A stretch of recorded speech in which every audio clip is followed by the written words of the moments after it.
Welcome back everyone. नमस्ते सभी को। आज घटस्थ योगा श्रृंखला महर्षि घिरंड में हम जानने का प्रयास करेंगे कि क्यों महर्षि घिरंड ने समय, जगह, खाना और नाड़ी शुद्धिकरण के चुनाव को प्राणायाम करने के लिए जरूरी बताया है।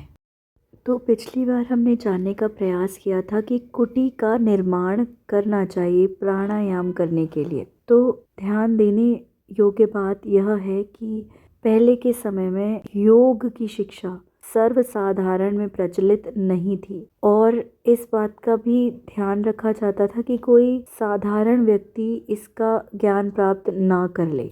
तो इसीलिए महर्षि घिरंड ने अपने विचारों के अनुसार यह बात बोली कि शहर की भीड़ में योग का अभ्यास करने से सभी लोगों को योग का ज्ञान प्राप्त हो सकता है। तो इसीलिए शहर की भीड़ में योग का अभ्यास नहीं करना चाहिए, उसकी बजाय एक कुटी का निर्माण कर उसके अंदर अभ्यास करना चाहिए। और जंगलों में भी योग का अभ्यास करने के लिए मना सही नहीं बताया है, क्योंकि बहुत स्वाभाविक है कि जंगल में आप विश्वास नहीं कर सकते ना कि आप योग का अभ्यास करेंगे और आप सुरक्षित हैं वहाँ।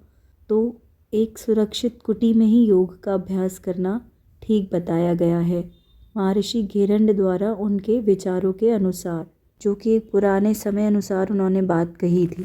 और ऐसा स्थान बताया है जहाँ पर भोजन के लिए भी खाद्य पदार्थ सहजता से उपलब्ध हो और वहाँ पर किसी भी प्रकार का उपद्रव ना हो। और परमहंस सत्यानंद जी ने तो इतना तक बताया है कि स्थान से कुछ भी फर्क नहीं पड़ता, स्थान कैसा भी हो, मकान रहे ना रहे, पेड़ रहे ना रहे, इन सब की आवश्यकता नहीं है, लेकिन पानी पर्याप्त मात्रा में होना चाहिए, क्योंकि वायु का संपर्क पानी से होता है और जिस वजह से तापमान अनुकूल रहता है। पुराने समय के अनुसार महर्षि घिरंड ने यह भी बतलाया है कि कुटी गोबर से लिपी होनी चाहिए। अब उस युग की आवश्यकता और लोगों की मनोभावना के अनुसार महर्षि घिरंड ने ऐसे निर्देश दिए थे। लेकिन आज के युग में जब योग सभी जगह होता है और जनसंख्या इतनी बढ़ गई है और तीर्थ स्थान भी प्रदूषित होते जा रहे हैं, तब हमें सोच समझकर स्थान का चुनाव करना चाहिए, ऐसा स्वामी निरंजनानंद सरस्वती जी बता रहे हैं।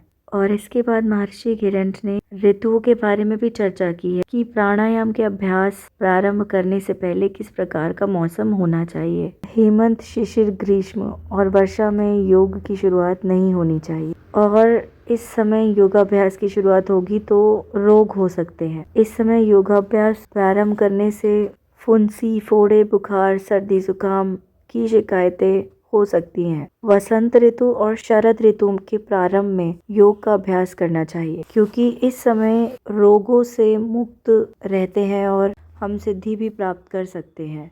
मौसम पर इतनी चर्चा इसीलिए हो रही है क्योंकि योगाभ्यास करने के बाद हमारे शरीर में जो बदलाव आते हैं भीतर, हमारा शरीर उसके साथ सामंजस्य बिठा सके। यदि सहनशीलता नहीं होगी तो योग अभ्यास का नकारात्मक प्रभाव हमारे शरीर पर पड़ेगा, और यदि सहनशीलता और सामंजस्य हमारा शरीर बिठा पाएगा उन बदलावों के साथ जो योगाभ्यास करने पर आएंगे, तब सकारात्मक प्रभाव हमारे शरीर पर पड़ेगा।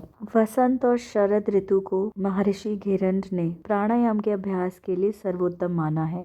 योग में प्राणायाम को 3 भागों में बांटा गया है। पहला है ऐसे प्राणायाम जो शरीर में गर्मी और उत्तेजना लाते हैं और अनुकंपी तंत्रिका तंत्र की क्रियाशीलता बढ़ाते हैं। और दूसरे समूह में ऐसे प्राणायाम हैं जो हमारे शरीर को ठंडक, शीतलता और विश्राम की स्थिति प्रदान करते हैं और परानुकंपी क्रियाशीलता को बढ़ाते हैं। और तीसरा समूह ऐसे प्राणायामों का है जो कि अनुकंपी और परानुकंपी तांत्रिका तंत्र की क्रियाशीलता को संतुलित बनाते हैं, और इन्हें किसी भी महीने में किया जा सकता है, क्योंकि यह शारीरिक उत्तेजना और तापमान को संतुलित करने में मददगार हैं। यहाँ तक सुनने के लिए धन्यवाद। अब कल जारी रखेंगे।